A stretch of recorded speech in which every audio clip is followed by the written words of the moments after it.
அந்த வானம் இந்த பூமி என் சாமி காதல காமி. பானுமதி பாம்பு போட்டியா உங்க கூப்பல் ஏன் வெக்கமா? பானுமதி பாம்புட்டியா உங்க கூப்பல்.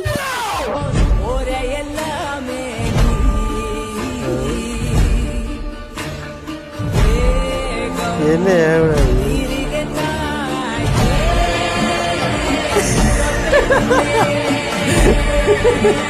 எதுக்கு இந்த கான்செப்ட், என்ன கான்செப்ட்னு உன பண்ணானோன்னு எனக்கு புரியவே இல்லை. அதுதானப்பா எனக்கும் புரியல. வீட்டுல யாரும் இல்ல வரியா? ஓ அப்படியா, ஒரு நிமிஷம். ஹலோ அங்கிள், உங்க வீட்டுல யாருமே இல்ல போல, அவன் கூப்பிடுறா, நீங்க போறீங்களா, எனக்கு வேலை இருக்கு, அவ பயப்படுறா போல. என்னோட பொண்டாட்டி கட்டிருக்கிறேன். சாரி, என் ரெண்டாவது பொண்ணு கட்டி வைக்கிறேன். கொண்டாடினோம்னா அவ்வளோ சந்தோஷம். ஃபுல் வீடியோ பார்க்க ஏரோ காட்டுற இடத்த கிளிக் பண்ணுங்க. 2 மீல்